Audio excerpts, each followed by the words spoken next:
This is my video update on this Monday, midday, December the 30th, coming to you from Limassol, Cyprus. Let's talk about some news. And let's start things off with a TASS interview with Russian Foreign Minister Sergei Lavrov, where the Russian foreign minister talked about Ukraine, he talked about the Middle East, Syria, and Taiwan. And Lavrov has been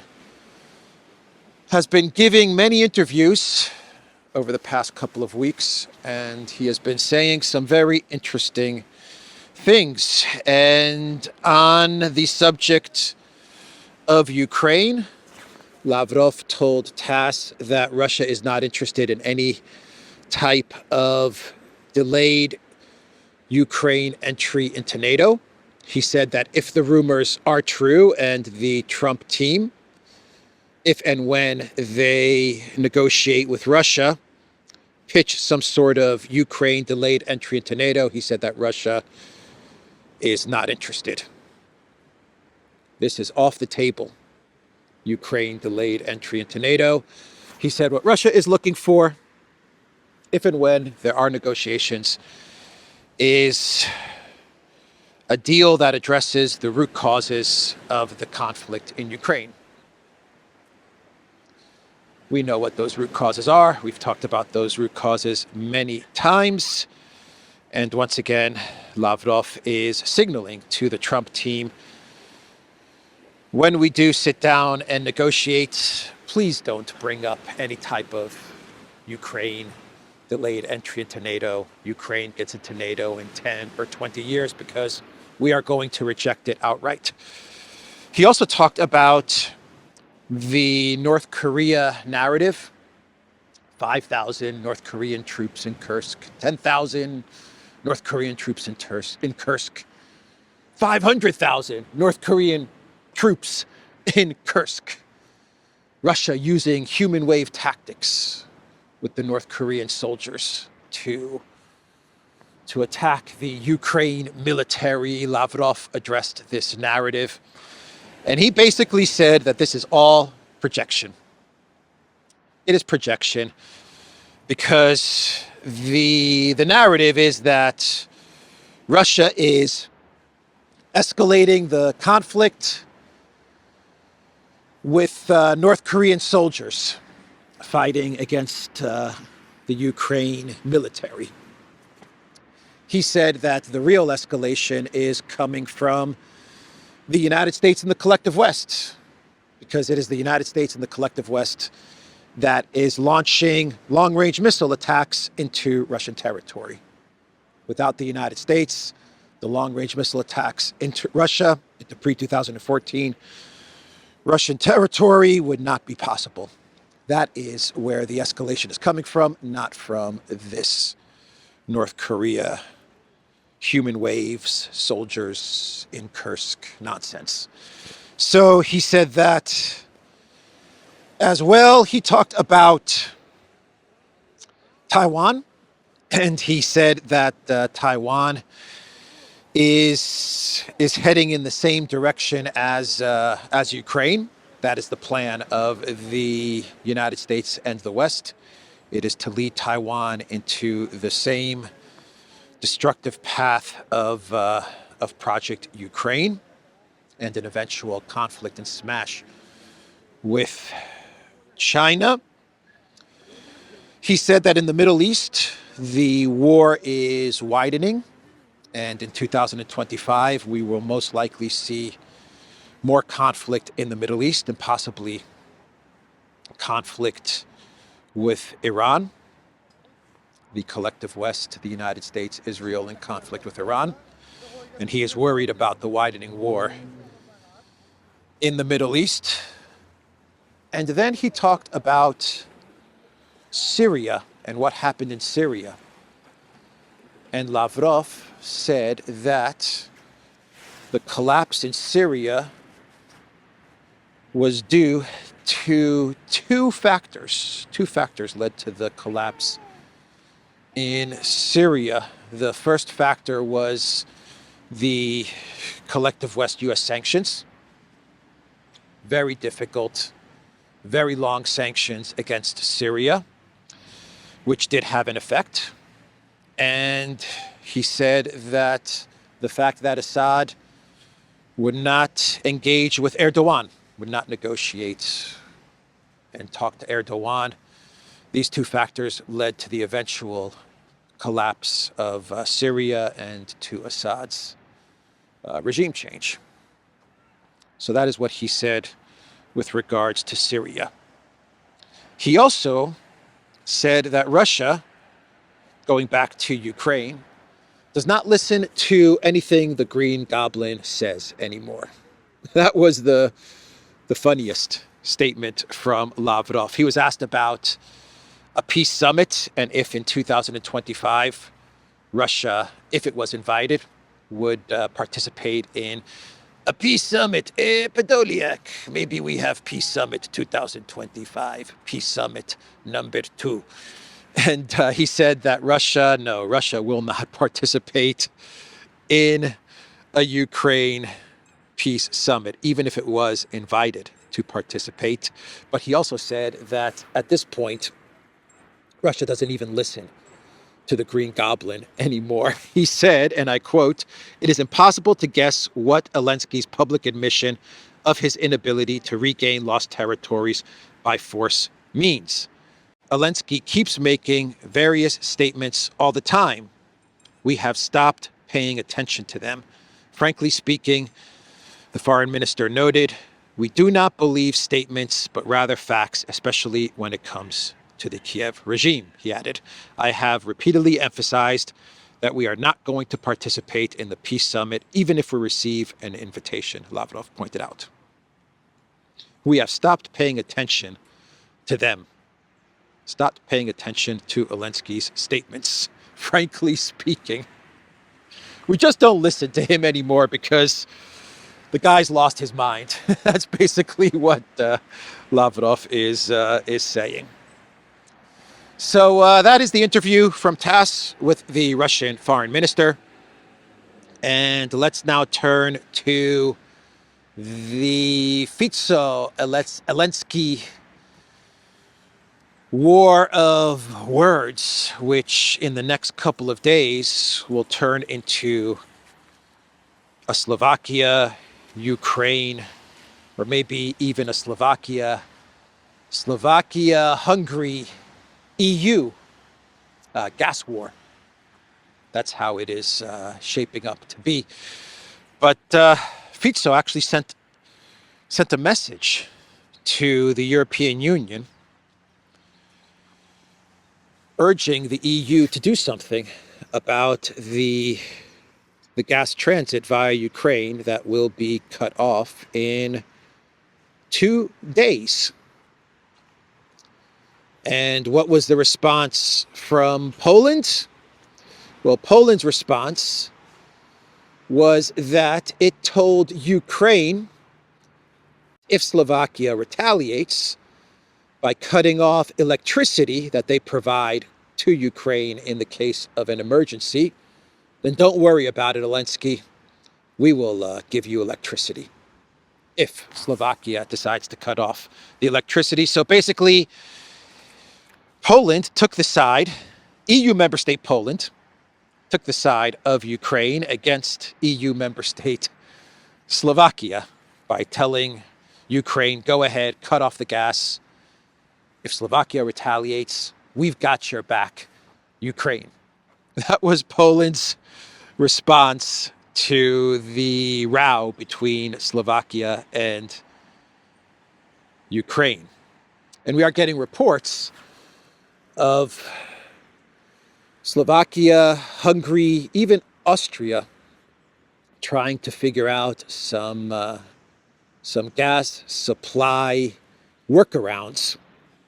They're talking about perhaps getting the Russian gas to Azerbaijan, and then Azerbaijan routing that gas to to these EU states so that there are no issues with Russian gas transiting from Russia through Ukraine into the EU. There are talks that these EU member states would actually purchase the Russian gas outright on the border between Russia and Ukraine, and then they would be responsible, along with Ukraine, to transit the gas through Ukraine. So it wouldn't really be Russia or Gazprom that is transiting the gas via Ukraine. And they're thinking of all kinds of workarounds to try and get the Russian gas to Slovakia and to the countries in the EU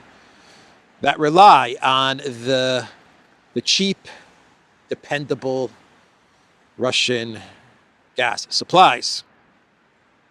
What is going on? What is going on here?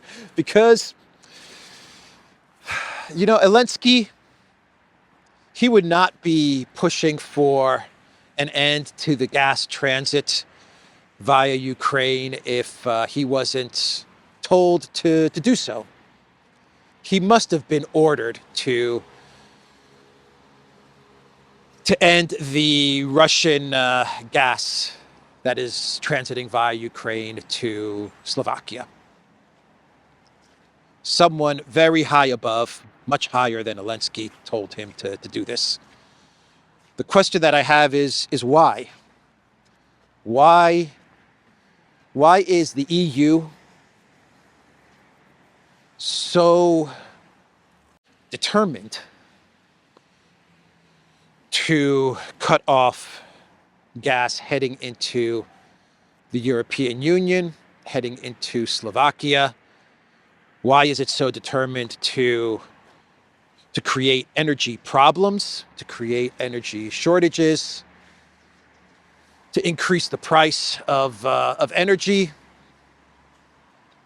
to cause inflation, to cause companies to not be competitive, EU companies to lose their competitiveness, to cause them to close down? Why is the EU so determined to accomplish this? Because if someone told Elensky, if the EU or if the United States told Elensky, do not cut the gas transit, Elensky would not cut the gas transit. But someone is telling Elensky, absolutely cut the gas transit. And so he's doing it. And he's facing zero backlash, zero. Only from Slovakia and Hungary, and a little bit of Austria. That's it. The rest of the European Union is completely on board with this, including Germany.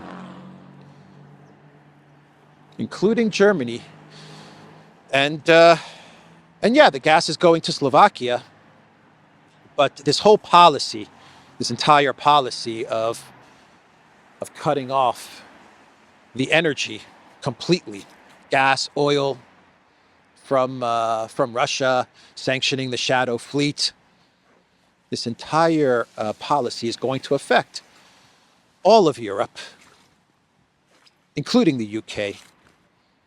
It's just going to have a chain reaction. And it's going to cause price increases and inflation throughout all of Europe. We are getting reports that the Trump White House is once again telling the European Union, if you don't want tariffs, you have to buy LNG from us at whatever cost. Whatever it costs, man, you're going to buy it from us. We don't care. If you don't buy it from us, then you're going to get tariffs. But is U.S. LNG enough? Is it enough to cover Russia's gas deliveries to the EU? I don't know. I don't know if it's enough. But I don't have the answer to why this is taking place. For some reason, in 2025, there are forces at work that want an energy war, that are pushing for an energy war. And they're using Russia and Russia's gas supplies and Russia's oil supplies and the shadow fleet and gas transit via Ukraine. They're using all of these things to take us into some sort of an energy crisis. and Slovakia. Slovakia and Fico, they're trying to say stop. Trying to say stop. Guys, what are we doing, man? What are we doing? We need to stop this madness. It can't be stopped. It cannot be stopped, Fico. For some reason, the globalists are demanding an energy crisis in 2025. I can't answer why. I don't know. Haven't figured it out. So that's what's going on there with Fico and Elensky.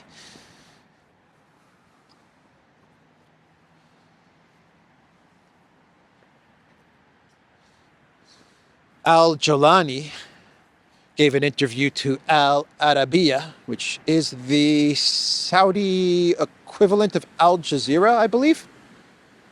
Or is it in English language? I don't know.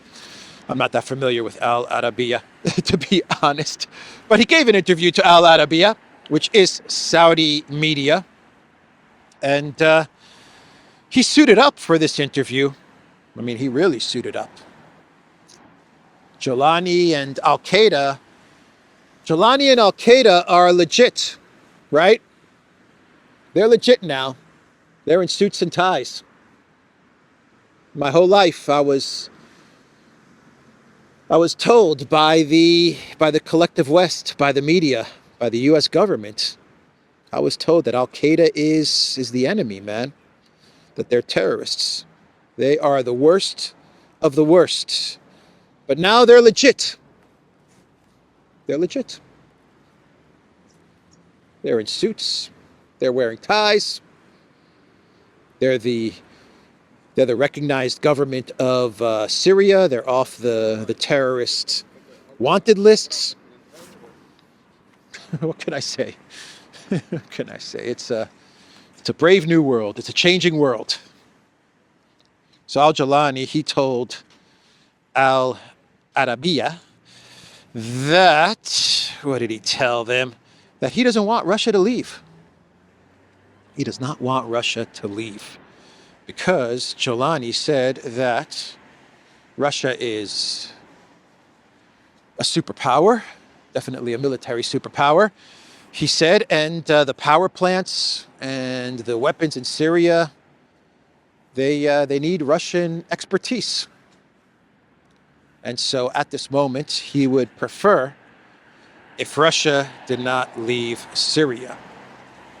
By the way, today in Damascus, I believe Al-Jolani and his team, they will be meeting with a very big delegation from Ukraine, from the Elensky regime. So something could be going on in Syria.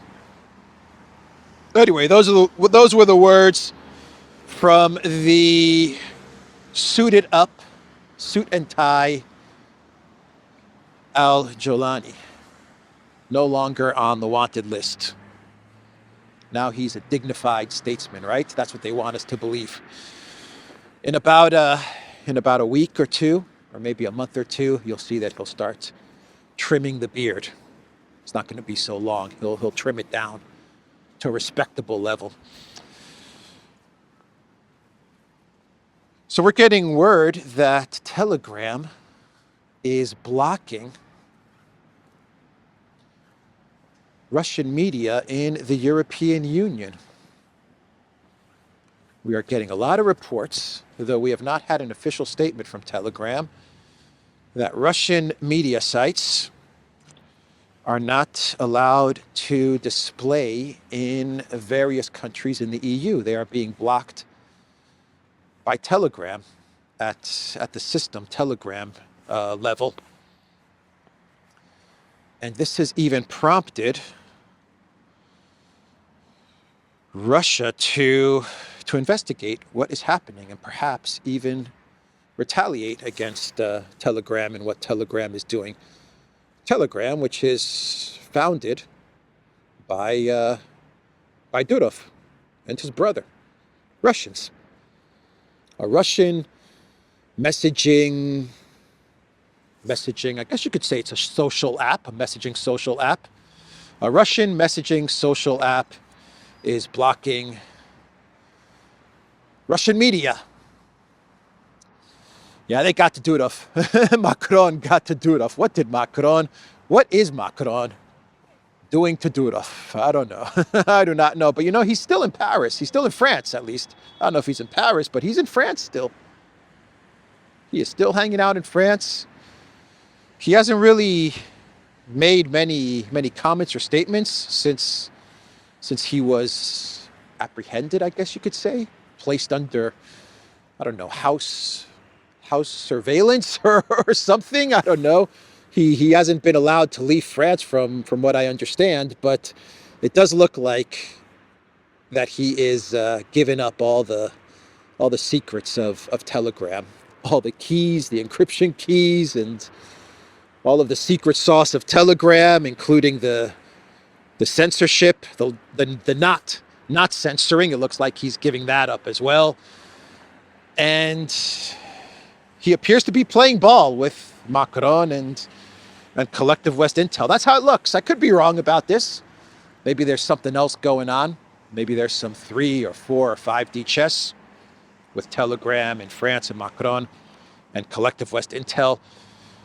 But it does look like Telegram is folding to the pressures of little Napoleon. Little Napoleon is putting the squeeze on Durov. Macron has tools. Macron has tools. Anyway, all right, let's do some updates on this Monday. Monday is always my most difficult day to do videos. I don't know why. I don't know why. I just don't feel like I'm in a good rhythm on Monday when I do my walk and talks. The videos always come off a bit, I don't know, I feel like they come off a bit choppy. Anyway, maybe it's just my mind playing tricks on me. It's just another manic Monday. All right, let's do some updates. I wish it was Sunday. That's my fun day. Updates. 39th U.S. President Carter passed away at 100 years of age. Carter was an interesting man, interesting president, interesting man. A very successful person, especially after he was president. He did a lot of good for the world. At least it looks like he did a lot of good for the world after he was U.S. president. His 4 years as president were rough, and I would say controversial, I guess, but definitely an interesting person. Definitely lived an amazing life, an interesting life, an amazing life. And he has passed away at 100. So rest in peace, President Carter. In Croatia, we had the first round of presidential elections. Now, the president in Croatia, from what I understand, is mostly a ceremonial position. Doesn't really have much governing power, but it still has influence. Definitely has influence. It just doesn't make domestic or foreign policy laws or decisions. But in this election, it looks like the incumbent, Zoran Milanovic, who the Collective West brands as far-right and pro-Putin, which means he must be a pretty cool guy if he's been branded as far-right and pro-Putin. But yeah, he won the first round with 49%. You need 50%, 50 plus percent to win outright.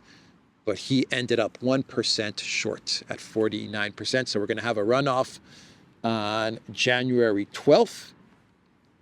And it does look like Zoran Milanovic will eventually remain as president of Croatia. And he does say some very interesting things. He's very much aligned with the thoughts of Orban and Fico. He's in that camp. But unfortunately, the Croatian government, which does make the decisions, they're not in the camp of Hungary or Slovakia, unfortunately.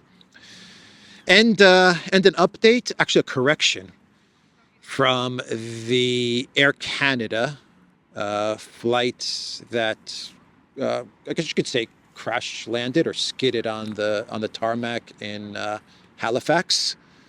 There were no casualties, but it was a landing gear issue.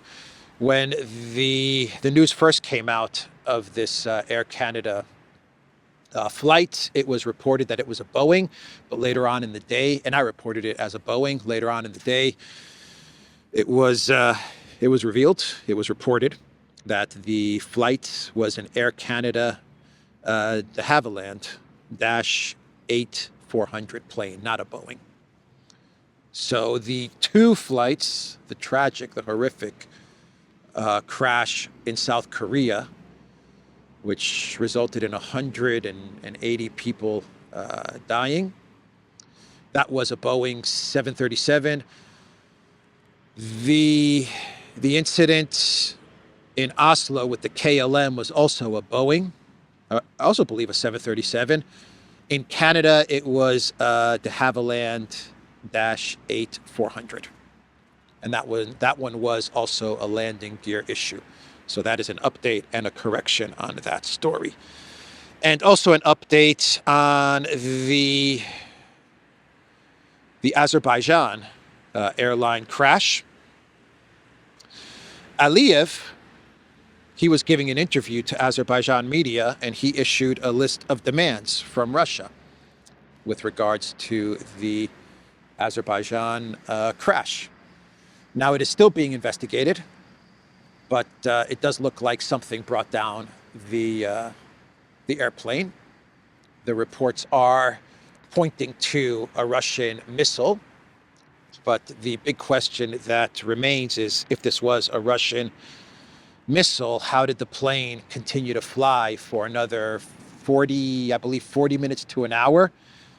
If from the time it was hit by a missile, it continued to fly for another 40 minutes to another hour before the crash landing. Because if it was a Russian missile, then that Russian missile would have destroyed the plane in flight. This is what many experts and analysts are saying, and this is why there still remains an investigation to see exactly what happened. The black box right now is in Brazil, and it is being studied by the investigators. But Putin called up Aliyev, apologized for the fact that this happened in Russian airspace. That was his apology. It wasn't an apology where he said this was Russia's fault. It was an apology where he said that this happened over Russian airspace, and he apologized for that.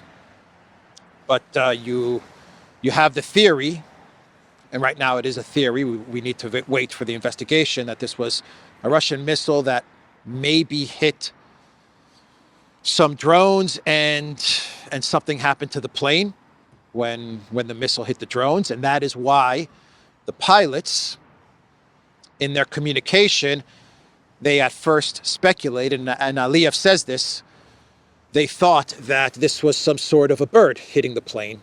Maybe they misinterpreted the fragments of the missile or of the drone on impact over the area where the plane was flying as some sort of bird hitting the plane. This is the theory that many people are talking about, and even Aliyev alluded to this as well in his statement, that the pilots at first thought it was a bird, but maybe this was something else, and maybe they misinterpreted what this was hitting the plane. Anyway, Aliyev, to get to the story, Aliyev, in this interview, he made demands of Russia, and these are demands. These are demands that when you read the transcript, and that's what I did, actually went to the Azerbaijan, the president's official website, and read the transcript of Aliyev's interview, and these are very harsh, I don't want to say harsh demands meant to humiliate Russia and Putin. That's the tone of the readout and of the interview. No doubt about it. Aliyev is putting out these demands of Russia connected to the Azerbaijan airline crash, and these are demands that are absolutely meant to humiliate Putin. Why? why he is doing this, Aliyev? I don't know. I can't answer that. He said, we have clearly communicated our demands to the Russian side. They were handed over already on December 27. What were they? First, the Russian side should apologize to Azerbaijan. Second, to admit its guilt. Thirdly, to punish the guilty, to hold them criminally responsible, and to pay compensation both to the state and to the injured passengers and crew. These are our conditions. The first of them was fulfilled yesterday. I hope that the rest of our demands will also be met. And that's just a part of Aliyev's statement. It's a very long statement that he makes about the airline crash. But Aliyev is most of the time, he's a very good diplomat. Whatever you may think of Aliyev, what your personal thoughts of Aliyev are, when it comes to diplomacy, especially with relations with Russia, he's handled it very well and very diplomatically. It looks like he's not doing that in this incident. Even if the investigation shows that it was a Russian missile that directly hit the airline, if that's what the investigation shows, still don't go so hard against Putin and Russia. Obviously, it's a tragedy. It's a horrific tragedy. But you can't, as Azerbaijan, you can't go too hard against Putin and Russia, especially these days with the state of things in the region and the world. But maybe Aliyev, maybe he's feeling like being Azerbaijan being very close to Erdogan and to Turkey. And maybe he feels after Erdogan seems to have gotten the best of Putin in Syria, maybe he looks at this as his way of asserting prominence or dominance over Putin. I don't know.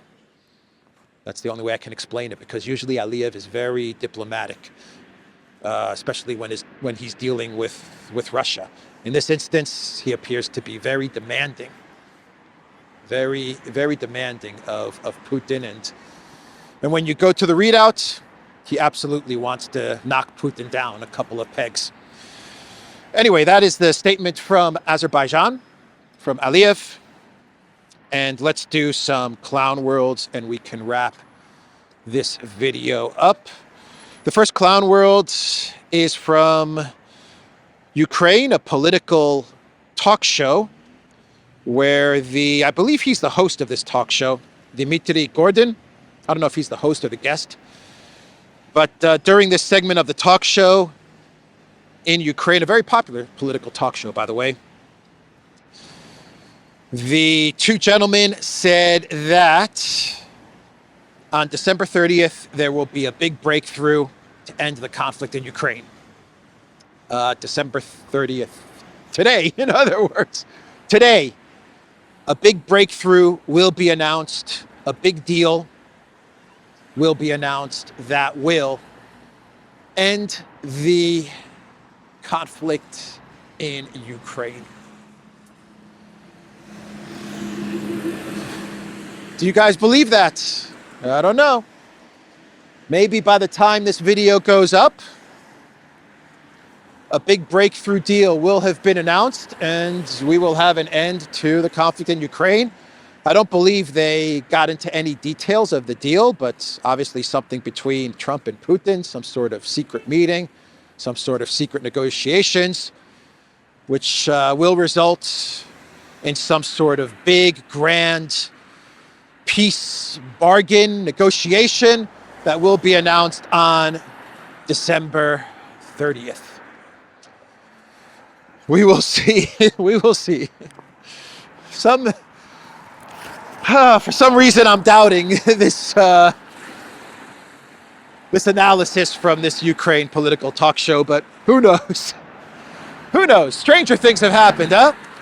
And we have one more clown world also coming from Ukraine media.